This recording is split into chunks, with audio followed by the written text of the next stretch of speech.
Boston. Do we have any Americans here? Boston! All right, good times. All right, so I love your city. I'll tell you that right now. I'm a nice Canadian girl, right? And I don't like having any sort of altercations with people. Like I don't like that kind of conflict. You know, I don't want to get in a fight with anybody. But here's what happened. I was in your city, and I was walking through the store with my friend, right? And I accidentally bumped into this woman. So I do the polite thing, and I turn around and I'm like, oh my God, I'm so sorry, I'm sorry. And this lady gave me a really dirty look.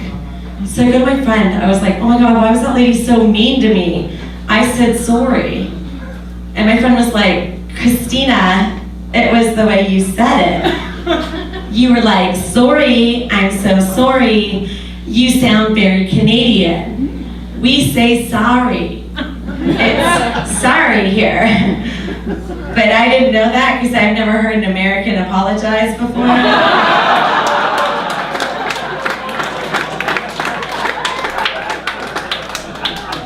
Sorry. I was visiting one of my girlfriends who I've known since I was in my 20s. She's awesome. We're in our 30s now, so you can tell by my awesome blazer. And blazer ears. And it's funny because like chicks, when they turn 30, they start to freak out a little bit if they're not married yet. Right? Do you know girls who are like really gung-ho on getting married? Like when this girl turned 30, she freaks out, breaks up with her boyfriend because he won't propose. Now I think that's kind of weird. I think you can keep dating a guy, see where it goes. You don't have to break up with him because he's not ready right now. But she had this whole elaborate explanation as to why she did it.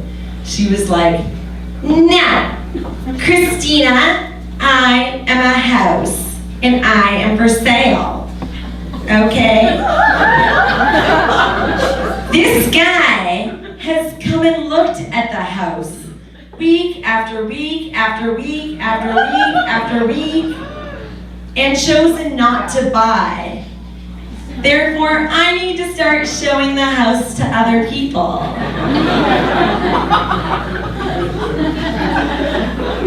You guys, I am not at that phase of my life yet.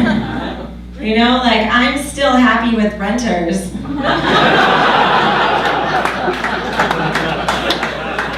You don't have to sign a lease with me, boys. I go month to month. Weekly specials. Weeknight. It's my favorite. Now we're in our mid-30s now, and that girl has actually been married 2 times. Yeah, and she's single again. Guys, I don't know what kind of advice to give her at this point. I was just like, well, maybe it's time to renovate the basement.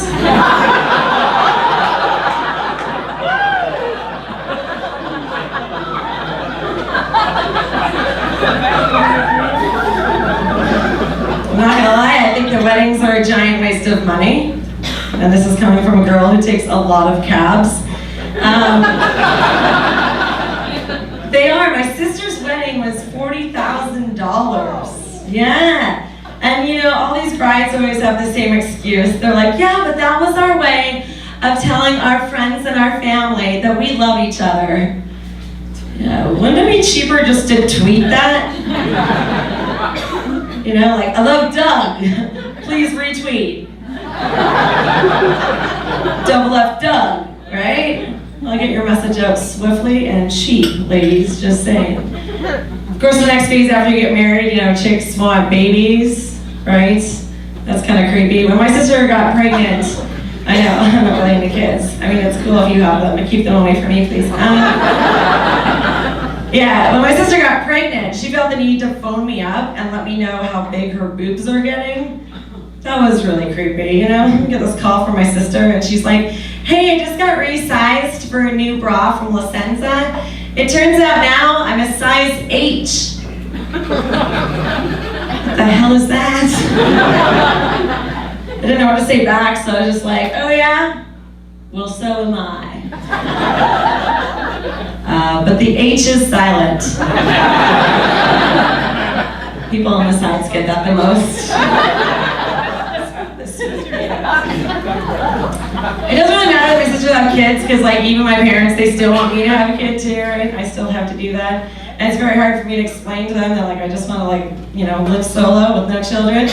And besides which, like, how am I going to go 8 months without drinking? I wouldn't know the first month. I'm trying to explain to my family, I'm like, come on, like not every girl has to have these things, right?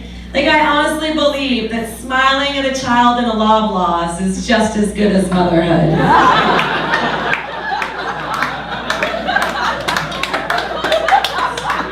Super sweet.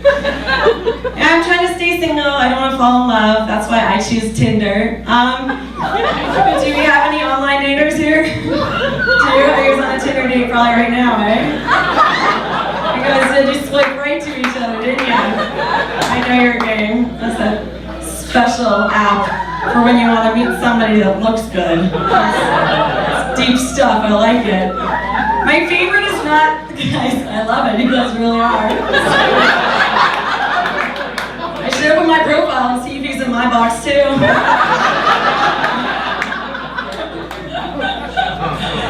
I think what's even better than the guys that you do go out with are like the creeps that you just chat with. Right, those guys are awesome. Because, some guys see some weird stuff, They're like, so, does the carpet match the drapes? And I'm like, yeah, man, I flat iron both.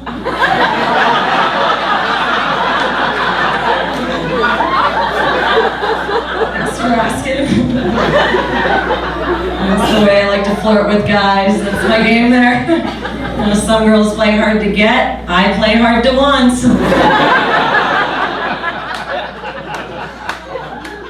My favorite thing to do on a date, all right, this is kind of like this is when the date's not going well and I just kind of want to get out of it. Okay, so you can listen to this.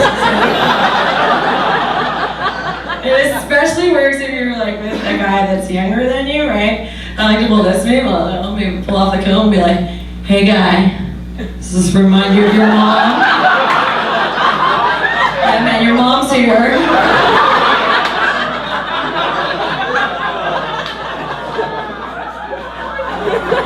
Super sweet, eh? I actually, I hope I shave my armpits too now. Guys, I name them. I actually like to call these my Oprah arms, right? Because I think this looks familiar to everybody. You're all going to Australia!